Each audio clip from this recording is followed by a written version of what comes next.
Hello, everyone, and welcome to Superman Homepage Live, brought to you by supermanhomepage.com, the number one Superman fan site in the world. My name is Steve Eunice, and as always, I'm joined by my co hosts, Michael Bailey, Mark Lax. Welcome, gentlemen. How are we tonight? Hello, Steve. Doing good. He's still trying to figure it out, Michael. Yeah, I'm used to you being over here, but you're over here, and it's all got me all discombobulated.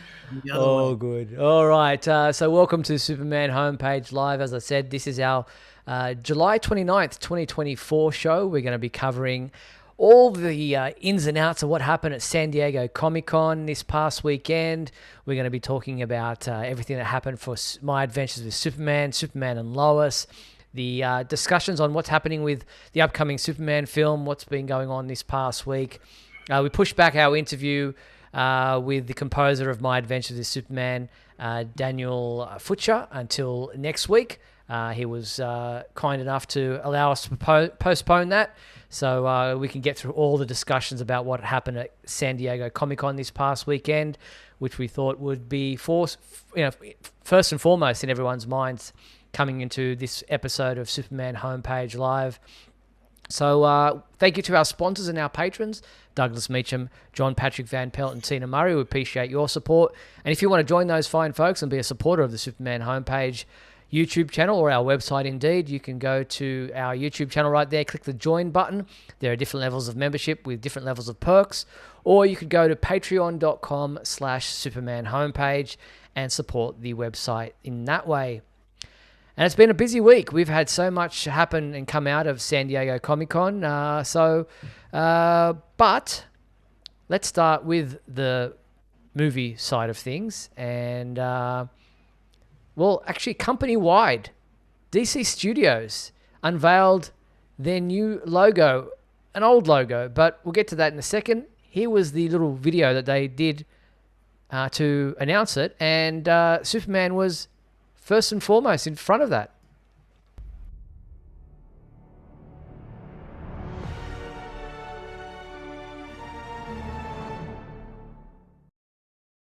Yep, we're going back to the old DC Bullet. Michael. I cannot express how happy I am about this, and it's really funny because when it got announced, it's really rare for something to get announced and have so much like instant excitement from it from just about everywhere. Like I went through every social media, like Threads and Blue Sky and X and Instagram, and my feeds were just flooded with this announcement. And it's just really funny because it was the logo for DC from 1977 to 2005. They got rid of it in 2005.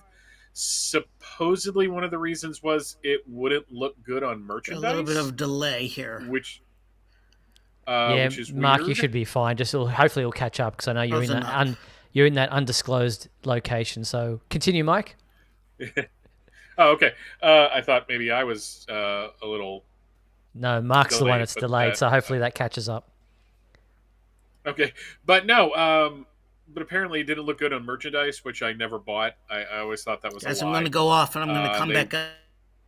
Okay, Mark, you come back when you can.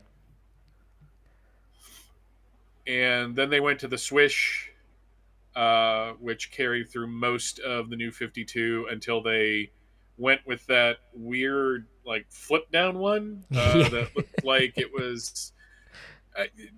I don't mean this as an insult. It looked like the final project from somebody in a graphic arts program. In all honesty, and for Mm. all I know, it was. And then they went with for the first time they actually launched a new logo with a new initiative. Usually they launch the logo halfway into the initiative, Mm. and it's a cool one. It's that like it's kind of a retro, but going back to this, I think sends kind of a clear message of them wanting to have something that is firmly entrenched in the comics, and not only the comics, but and somebody pointed this out on X today. Like every important series that we talk about Watchmen, Dark Knight Returns, Crisis on Infinite Earths, all these series that are, and Kingdom Come, all of them that are considered these classics were done under that bullet. And the reason why there's 4 stars, by the way, found this out, is that it was 4-star quality. Uh-huh. And it's a bullet because it kind of looks like a bullet.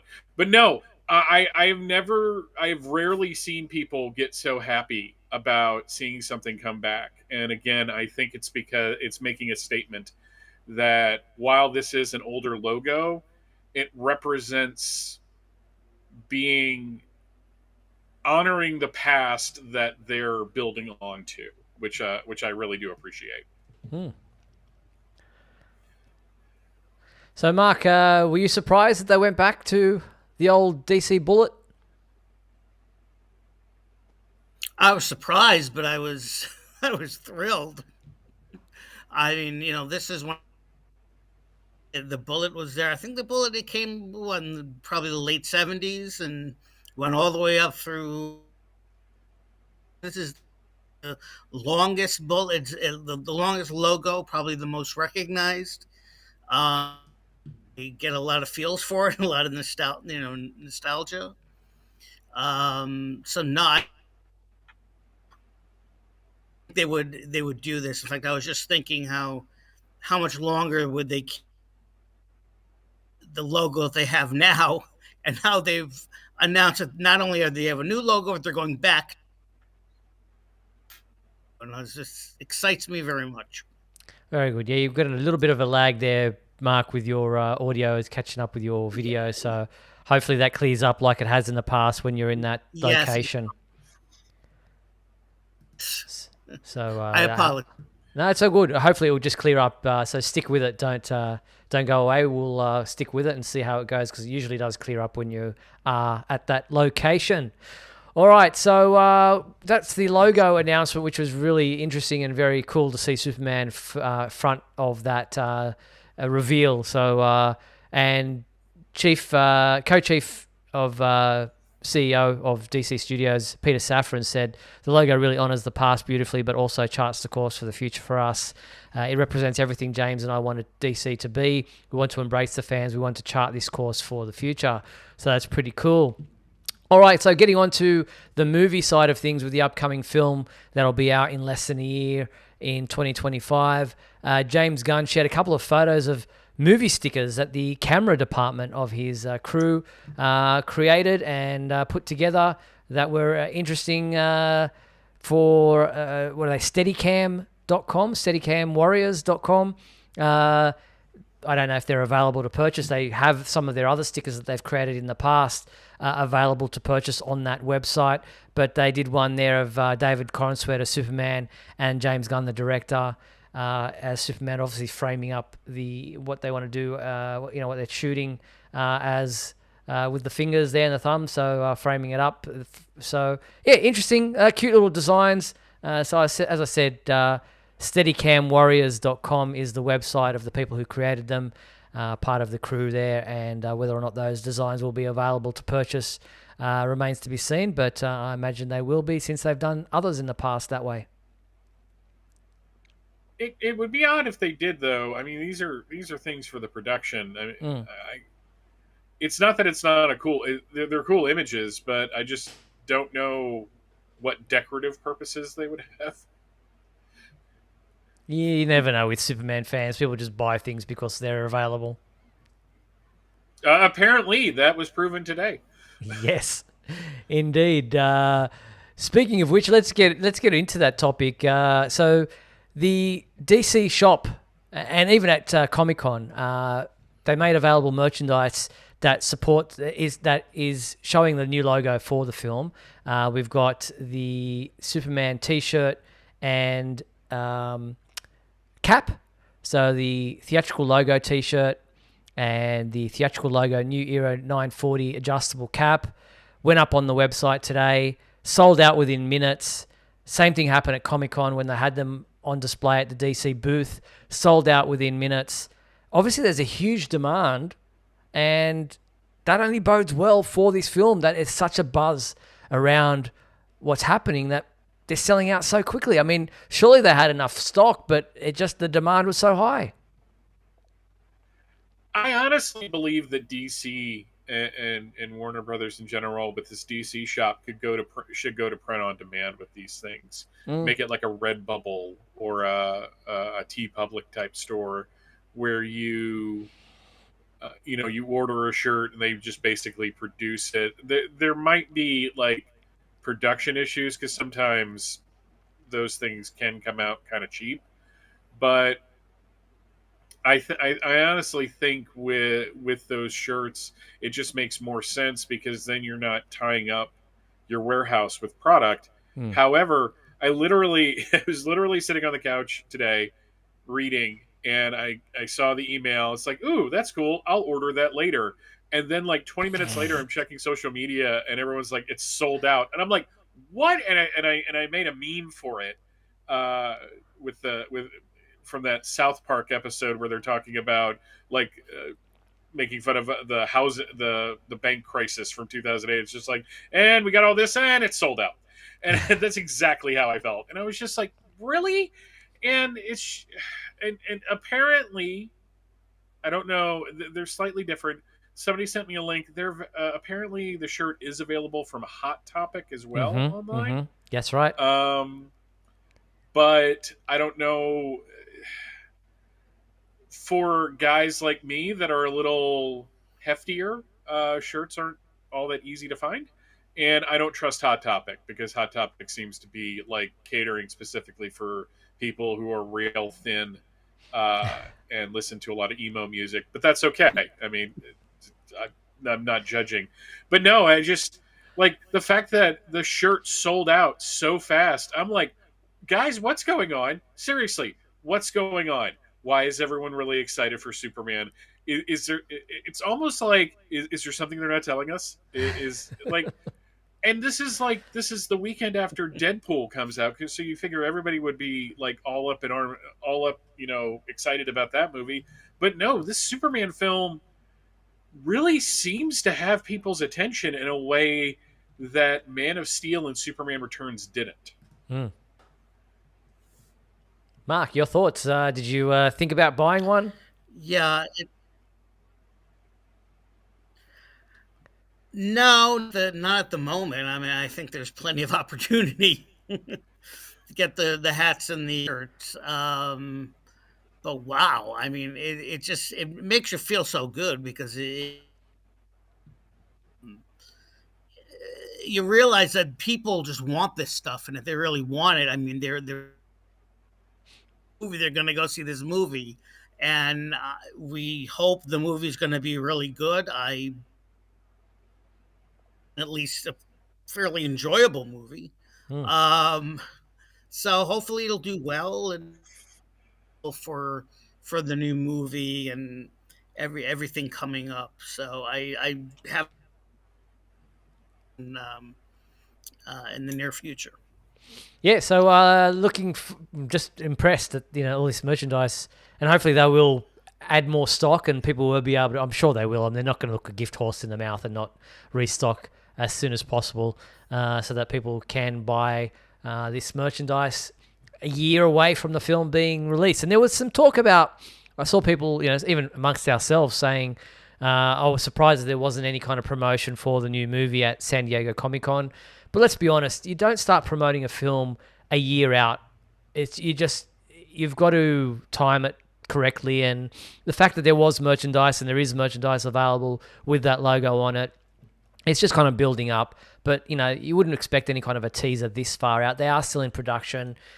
Sure, James Gunn is editing as he goes, and he may have had the ability to do something, but I think from a marketing point of view, doing it a year out is probably a little bit too far in advance.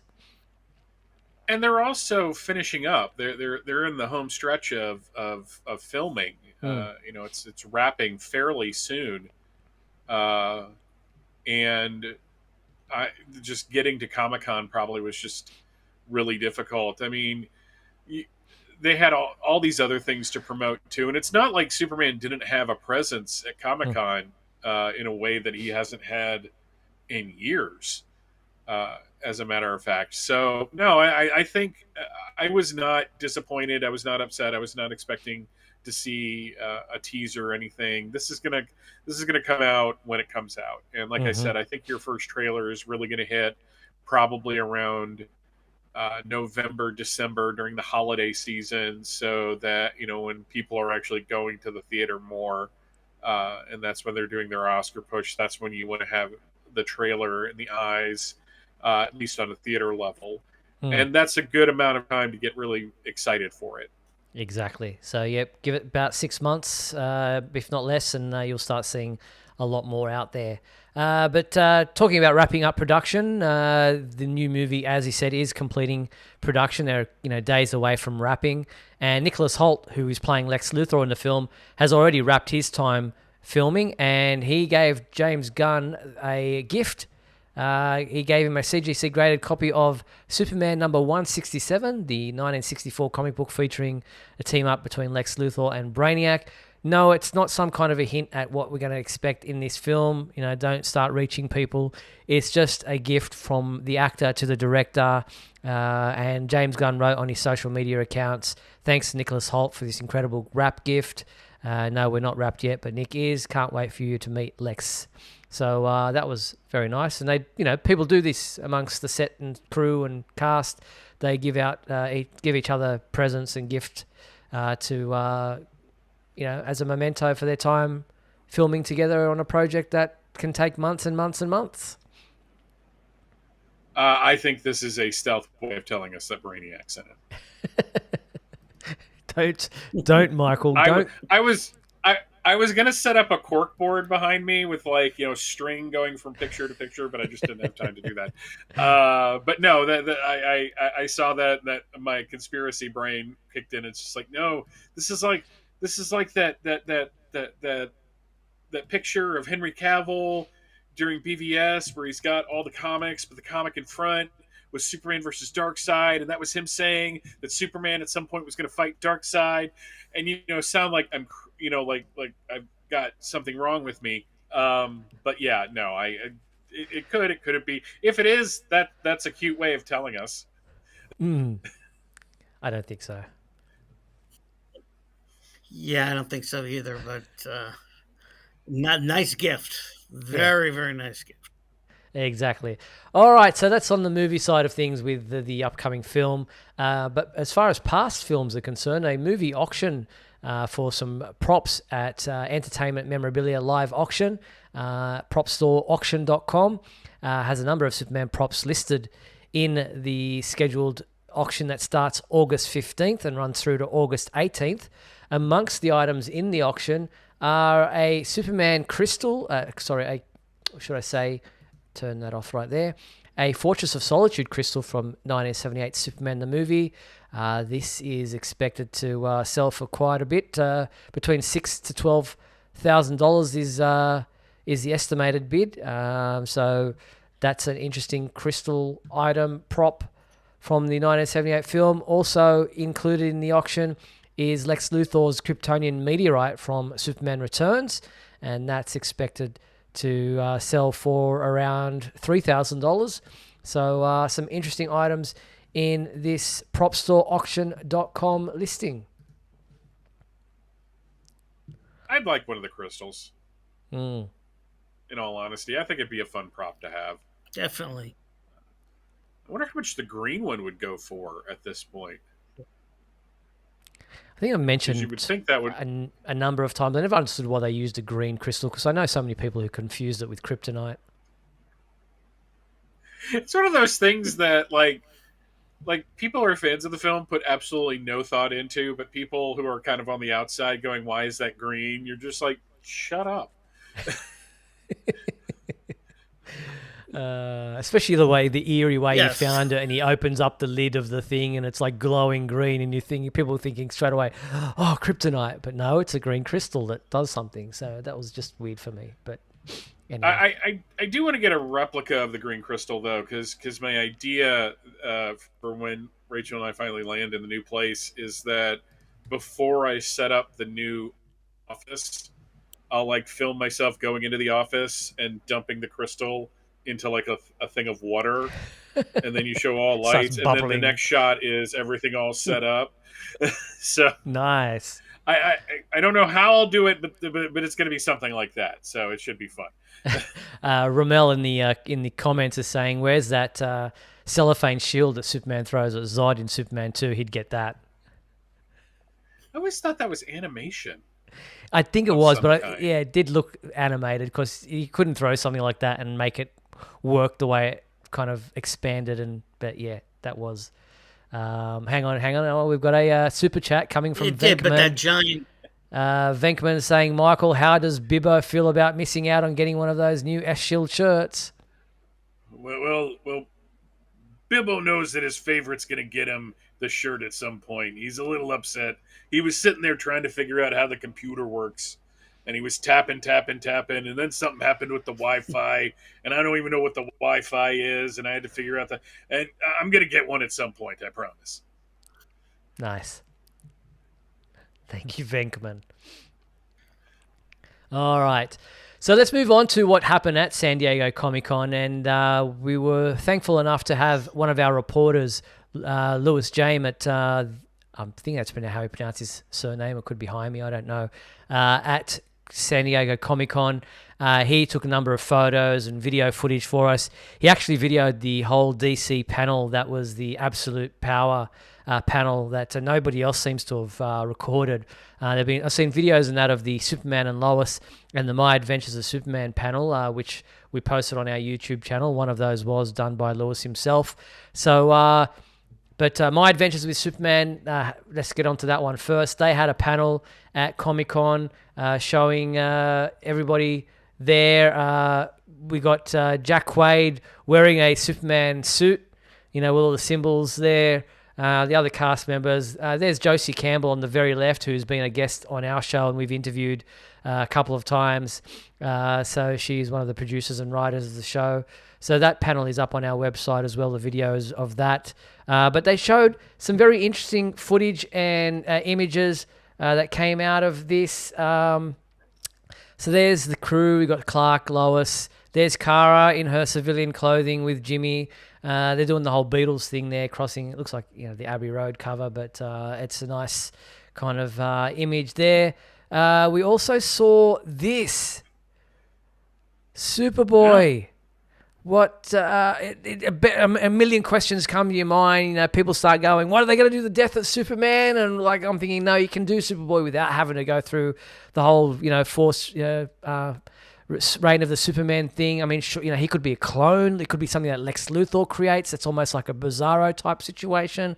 He could be some kind of a groupie that just wants to be like Superman and somehow gets powers. Like we don't know anything yet, but what an interesting idea to go for Superboy in season 3. Yeah, that was one of the legit surprises from the weekend. That they were going for that for the 3rd season. And I think the Young Justice animated series proved that you don't need the death of Superman to have Superboy appear in a show. Mm-hmm. It's preferable, but unless you're going to do that right, this works just as well. I'm looking forward to seeing what they do with them. Yeah, Mark, did you think this was coming? No. It's a surprise. I do wonder where they're going. Be a clone from Lex Luthor, but yeah, I'm really surprised that this is where they were going for the 3rd season. I mean, we all had reservations about, thankfully, but with Superboy, I mean, I'm pretty sure they're not going to be doing the death of Superman. I don't know, but that is pretty cool, and it's a cool look too. Yeah, it is a cool look and a great design, but like you said, Michael, with the Titans TV series, they could go the way of Lex Luthor cloning him.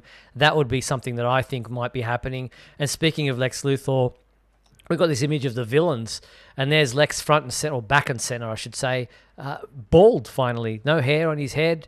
Is that Jor-El, or is that a Zod on the right hand side, or is that Zod on the? Is that a cyborg Superman on the left? There's so many questions coming out of this image. Mixie looks like he's back. This is, there's a lot to kind of unpack in this and a lot to, to think about moving forward. Yeah, this was an interesting image to kind of unpack. I'm kind of leaning towards the Cyborg Superman to the left, but the beard kind of throws me on that. I do like the Lex Luthor symbol, or kind of looks like an L. I could be Yeah. wrong about that. Yeah, no, I think you're right. And I'm just wondering who's that in the upper left hand corner there, because you got Mixie on the right, but who's on the left there? So it's and you got Amanda Waller still going to be a pain in everyone's behind, and I'm assuming that's still Deathstroke or Slade with the swords. Yeah. So no, that's exciting, and Lex being bald is even more exciting. And on the right, down the very bottom there in front of Mixie, is that like a Comanche? Like a Beast Boy? I mean, not Beast Boy, as in, but like a Jurassic, old, like almost a Tarzan type, with a loincloth and everything going on. Titano. Ugh. Interesting. Wonder if it's going to be their take on Titano. It could be. I mean, all the different villains. So you know what? It could be anybody. Could be anybody. Sense. Yeah. So very interesting. It would make a lot of sense. Very interesting to see where they go with these villains. Really cool to see some imagery to give us a kind of an idea where they're at. I believe, the Caveman, that's the one I was looking at, nickname in the comments. That was an interesting person there. And Jorella's the Eradicator, asks Rick. So there's a lot of kind of ideas. And the thing with My Adventure with Superman is they could go in any direction because they've shown that they're willing to take their own spin. They're not going to be beholden to any type of version before. They're just going to take bits and pieces they like from the Superman mythos and they're going to create their own versions of it. And I think that's really exciting because with a character that's been around for 85 plus years, fans are going, we know where this is going. They're just going to be doing this story, or they're going to be taking this story from the comic books, or they're going to be doing their version of this from a movie or a TV show. But with My Adventures with Superman, you don't know. They could be going in any direction and taking a known character and completely twisting it on its head. So really interested to see where they go with it because they always do have the character at heart and they know the soul of the character from what I've been watching over the last 2 seasons, and I just trust them.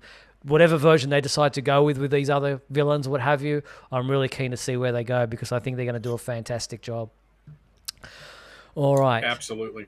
Let's move forward and look at what they did with Superman and Lois at San Diego Comic-Con. That was really interesting because we started the week off with a bit of a teaser, and this was a teaser.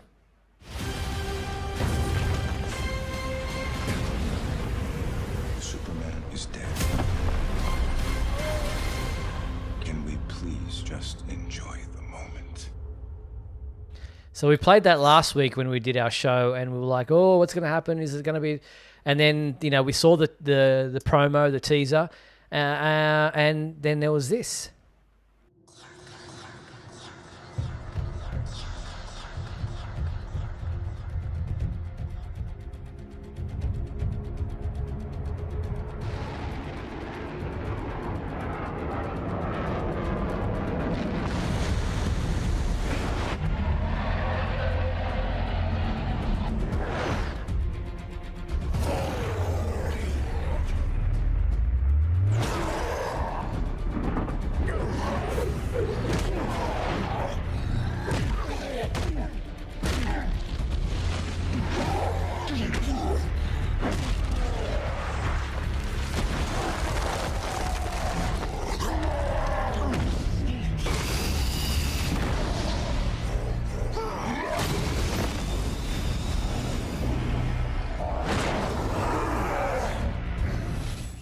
So I won't play the whole thing there because probably get done for copyright or what have you, but that was brutal. This sneak peek was just pretty full-on imagery. There was panels right out of comic books in there. Michael, I saw you noted that on your social media accounts. Wow. Yeah, that shot right at the end where they're face-to-face is the cover to Superman, the Man of Steel, number 19. So, I mean, it was like I was watching that going, they're really going all out for this. And just gonna say it and upset as many people as I think I'm gonna upset. Better Doomsday fight than Batman v Superman on a TV budget. I mean, it was just it just felt more like what that fight should have been, uh, in my opinion. Uh, and if you want to come at me, come at me. I don't care. I'm dying on that hill. They could come at me too, Mike, because this was absolutely awesome. I didn't expect this. I didn't expect this scene. I didn't expect the fight. I didn't expect the level of effects that they seem to use for it. It was just amazing, and I just can't wait to see the entire thing and how it ends. I mean, I guess we kind of know how it's going to end, but it's just and watching Clark, watching Superman use that all that heat vision at towards the end of the scene that was amazing. I really can't wait for this. Yeah, this is impressive video footage that they revealed for this sneak peek that came out of San Diego Comic-Con. And there was a panel that took place at the convention, and we've got that video footage up on our website as well if you want to check that out. The full panel, there were lots of interviews, like the Hollywood Reporter did a panel interview with them. CW did some one-on-one interviews from Comic-Con with Tyler Hoechlin and Bitsy Tulloch. Even DC, Warner Brothers did some as well. So there's lots of video footage out there. This is the only appearance that Superman and Lois has done at San Diego Comic-Con in the 4 years of the show. So there was a lot of buzz and excitement around that. They even released a new image, poster image for it that I'll show you right now, like an artist impression of the characters.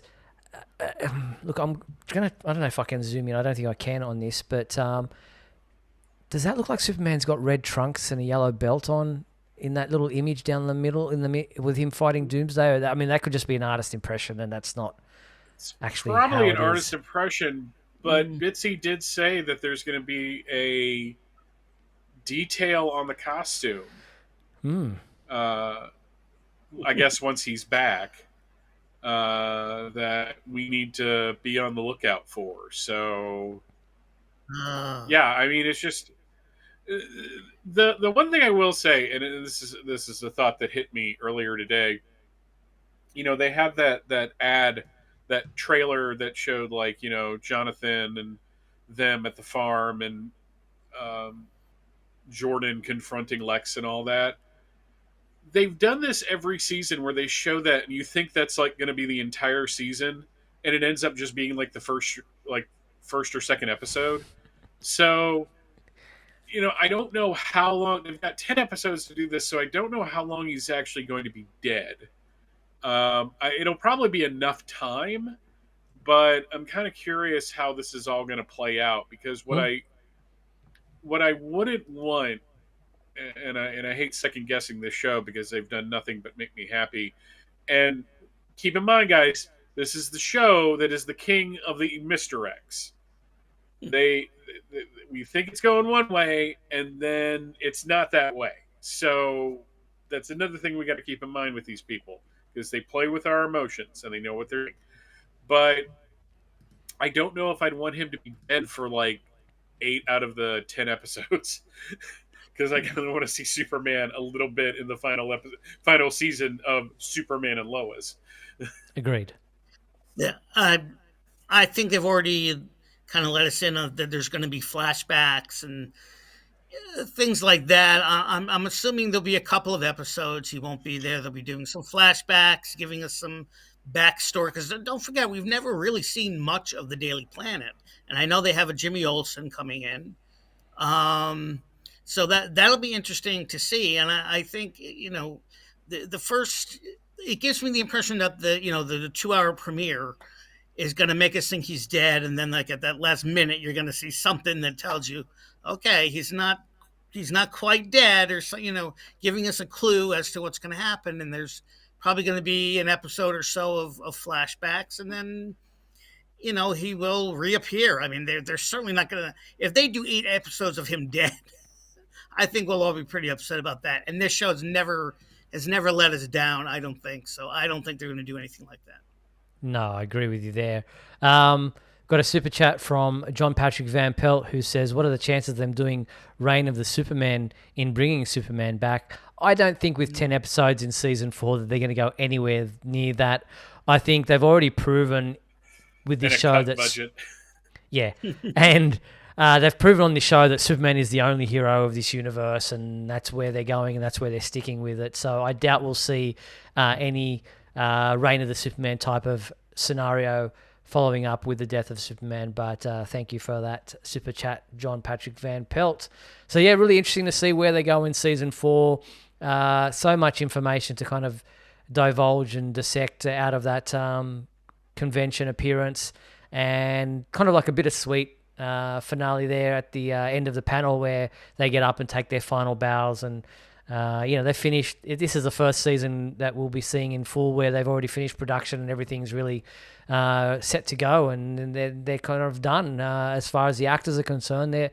This is the final time that they'll be appearing as Superman and Lois, or for Superman and Lois. So unless they do convention appearances down the track individually, but as far as a official thing is concerned, that's kind of it's it. So looking forward to season 4 of Superman and Lois when it airs in the next couple of months. So keep an eye out for all the details as the premiere approaches. It's going to be a 2-hour premiere, as we know. Was it October? I had it on my page there for a second there, but I think October 17th. Yeah, correct. So we'll be doing all the usual things we do with Superman and Lois as it gets closer, reviews, episode guides, all that kind of stuff. So keep your eye out for all that. All right, let's get on to our regular segments that we're going to do. We've got super secret soundbite we need to do as well this month. So let's jump into the super secret soundbite right now and get that done. Only one thing alive with less than 4 legs can hear this frequency, Superman, and that's you. All right, so here was the super secret soundbite from last month. Have a listen. It's good? It's great. Yeah. That thing's a lot heavier than I remember. Well, you're just going to have to learn, Clark, to pace yourself. You're only human now, remember? So, yes, we only had one person guess it right. And, Michael, what was the sound and who was the person who guessed it right? Well, the sound comes from Smallville Season 5, Episode 2, Mortal. And the person who guessed it was Omar Donawi. I hope I'm pronouncing that correctly. But yeah, only one person, which I'm kind of surprised because that, Season 5, the beginning, he lost his powers. It's, there was context clues in there. So, Indeed. So here is the new super secret soundbite for this month. Let's have a listen. Hey, Jordan, you okay? Hold it in. Let it out right now.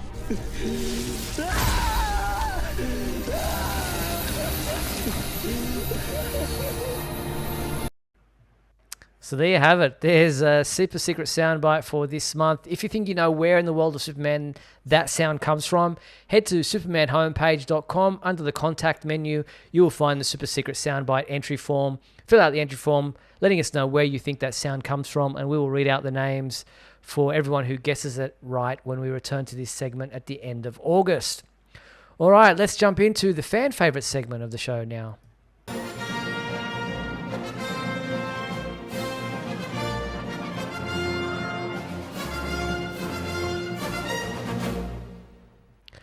All right, our fan favorite question from last week was, what is your favorite comic book cover featuring Steel?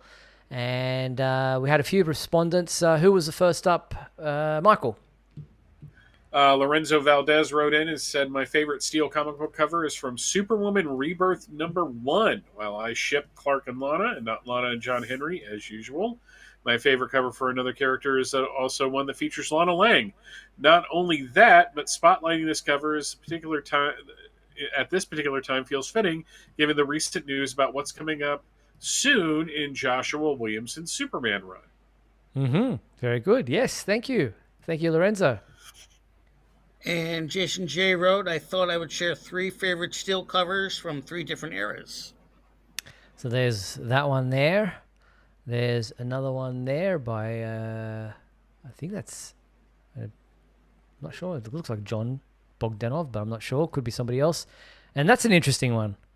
Ah, The Indestructible Okay, Man. that's a bit of a cheat. we didn't say because which Yeah. steel. True. We didn't That's we didn't completely different specify. I We had didn't to say be. which one. That's right. Didn't say John Henry Irons necessarily. So thank you for that, Jason. Very cool. All right, Ryan Ignatius Pratt wrote. I'm just finding mine. Actually, Michael, can you read Ryan's for me, please? My notes are everywhere Sure. tonight. These are my 2 favorite steel covers. The first one comes from the 2011 One Shot Steel #1 by Alex Garner. The second comes from the newsstand edition of the inside cover of Superman: The Man of Steel #22 by John Bogdanov and Dennis Junke. Both, I think, are pretty awesome, and I would agree with that. Yes, thank you, Ryan. So thank you to those 3 people for sending in their super secret sound. Sorry, not super secret. Their fan favorite comic book covers for Steel. We appreciate you sending those in. Mark, what is our new fan favorite question for this week?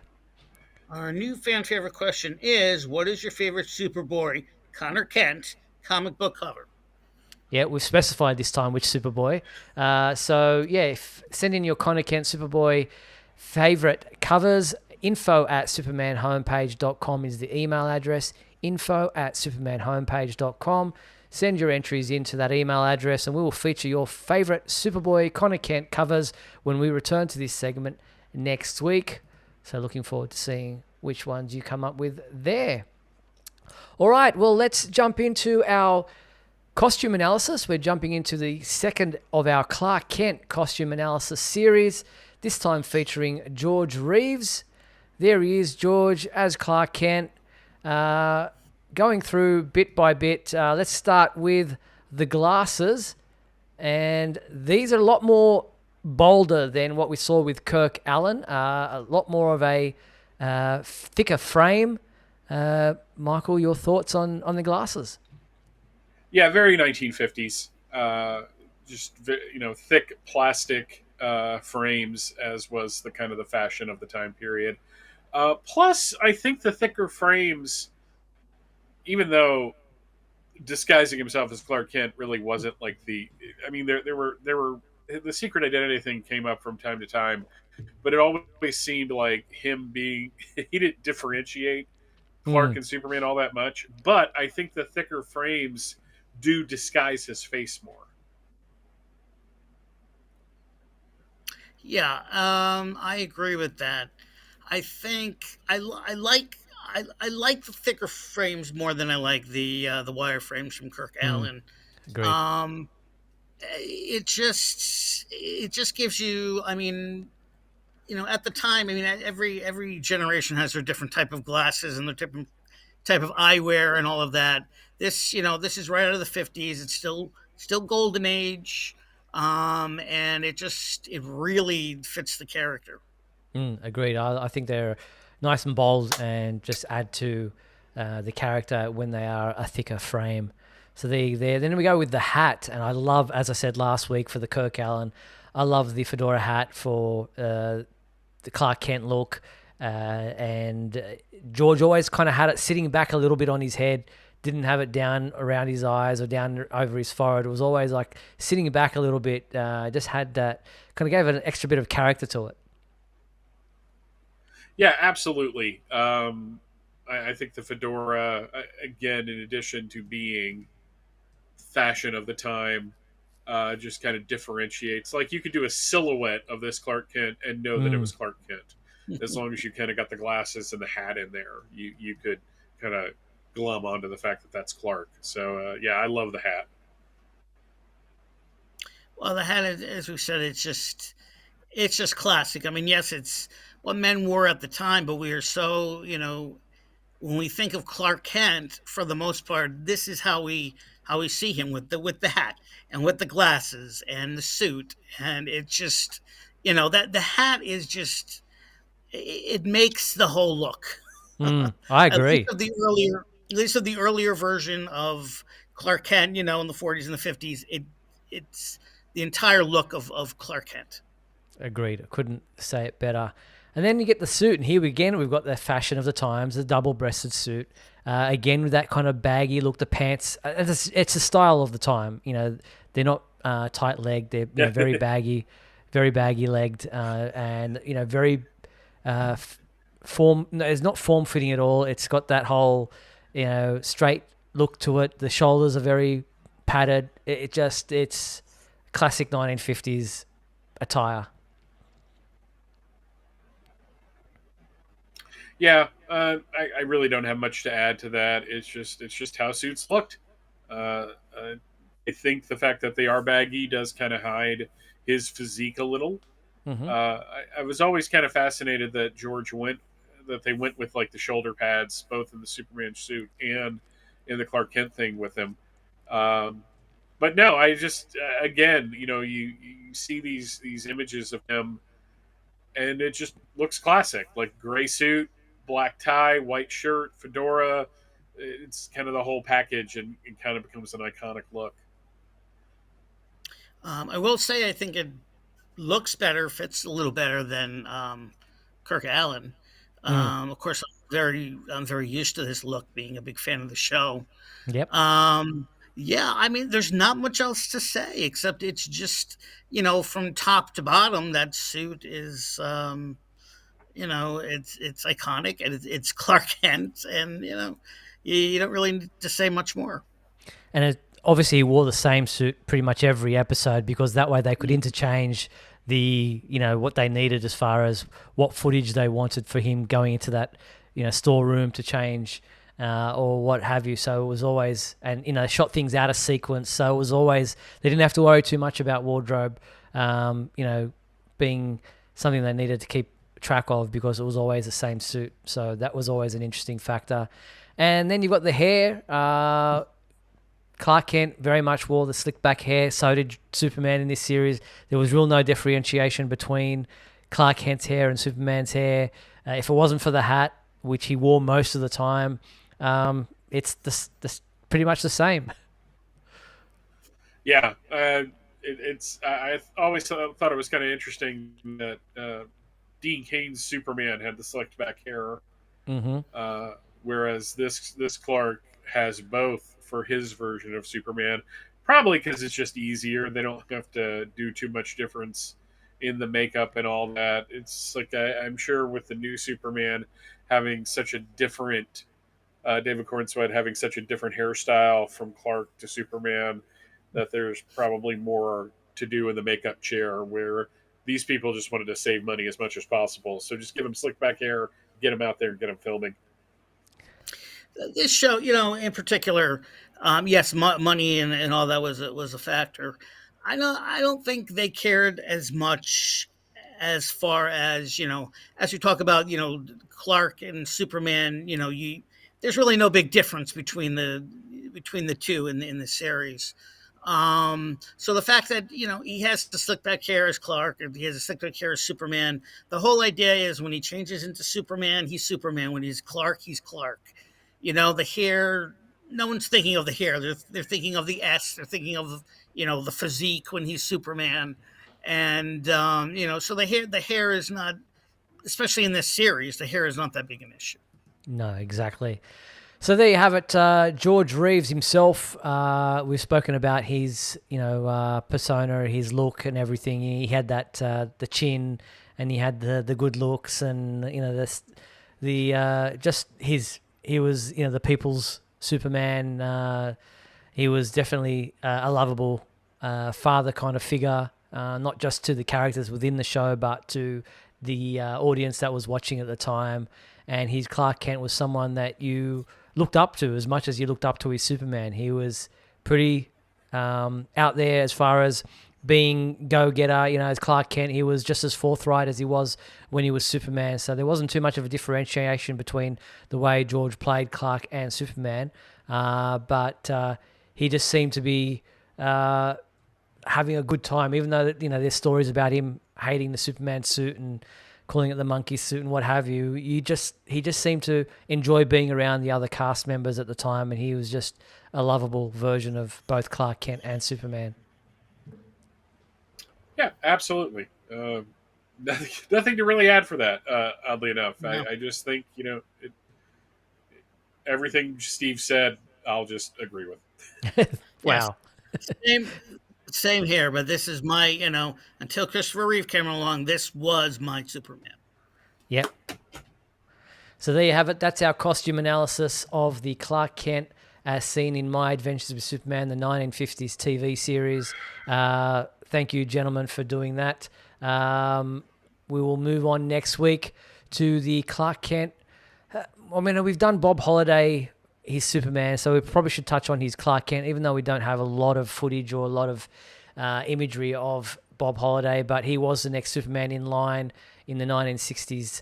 1966 Broadway musical It's a Bird, It's a Plane, It's Superman, so we'll get onto that one next week. So that was the costume analysis for this week. All right, the only, as we move into the last 10 minutes of our show tonight, so if you do want to call in, we might have a little bit of time to take one or two callers, but all you have to do is go to supermanhomepage.com/live and press the call now button.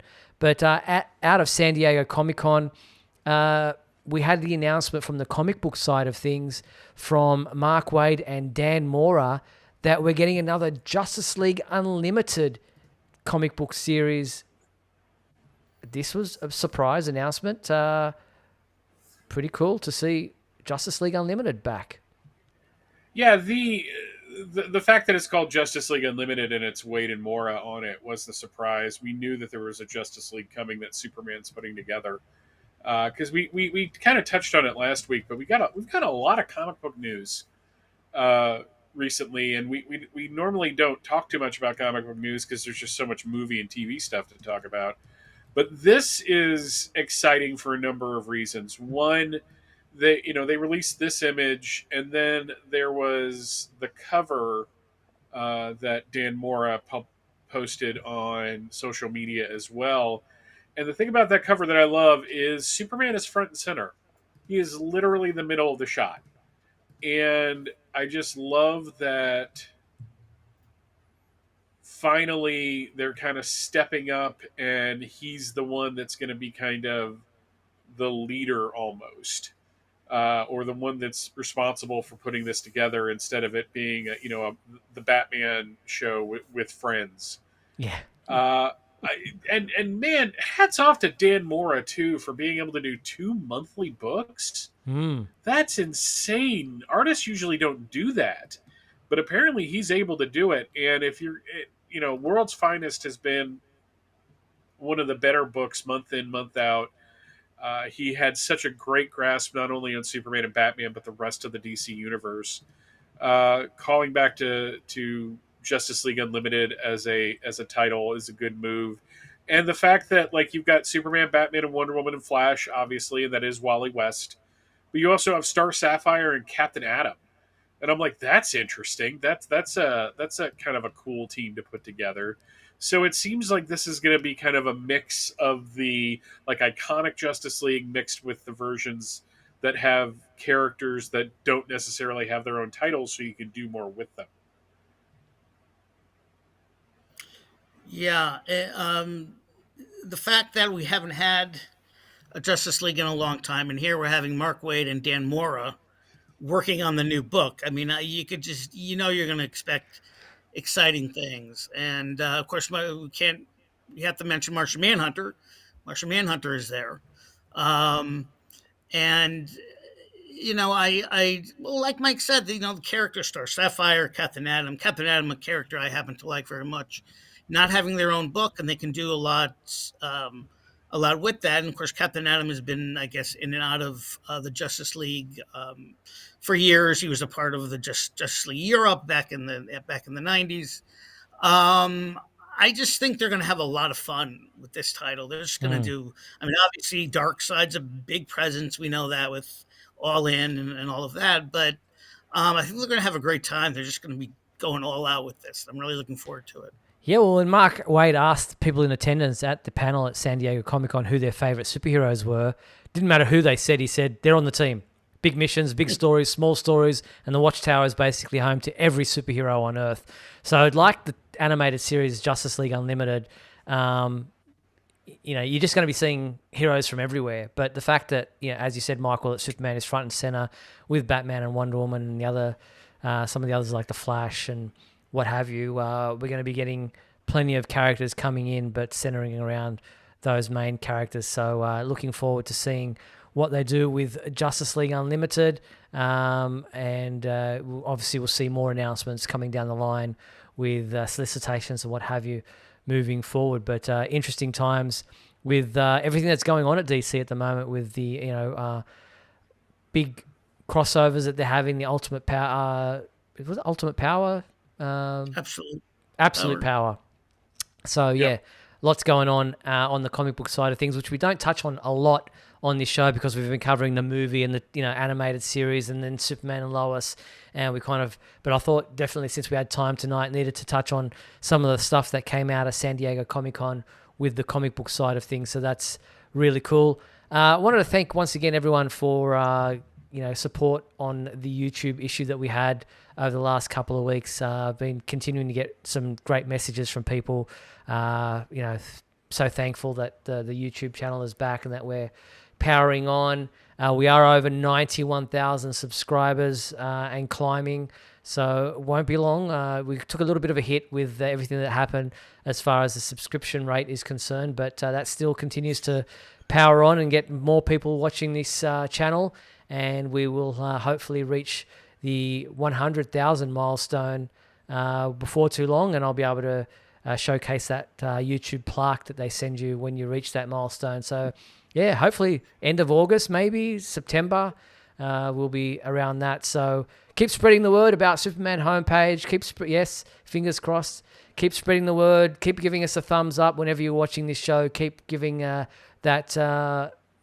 indication of that this is a live channel that we're doing each week on a Monday night. Invite your friends, pass the word around, get it out there. I know the Superman fans are always looking at our shorts that we're producing every couple of days, putting that up on our channels. Those YouTube shorts are always a great way to get people who are always doom scrolling, just looking for things on their phones. And but we would like to get more people on our long form videos because these guys, Michael and Mark, always do a great job helping out on the Superman homepage live, and we really appreciate our live viewers watching us each week. And thank you, gentlemen, once again for co-hosting the show with me tonight. Pleasure as always, Steve. Thank you, Steve. It's all about you. It really is. No, not at all. It's all about we're all on the same team, as Superman would say. Yeah. So don't forget, next week we are back with another episode of Superman Homepage Live. We are interviewing My Adventures with Superman composer Daniel Futcher. He will be with us next week, probably for the first half hour of the program, so we'll still do some of our regular segments, but that'll be next Monday night, August 5th at 7:30 p.m. Pacific time. Hope you'll join us then. Until then, be sure to check out supermanhomepage.com for all your daily news updates on everything surrounding the Man of Steel. I'm Steve Eunice. On behalf of myself, Michael Bailey, Mark Lax, even I'm getting the directions wrong. Thank you for joining us on Superman Homepage Live. Until next week, see you then.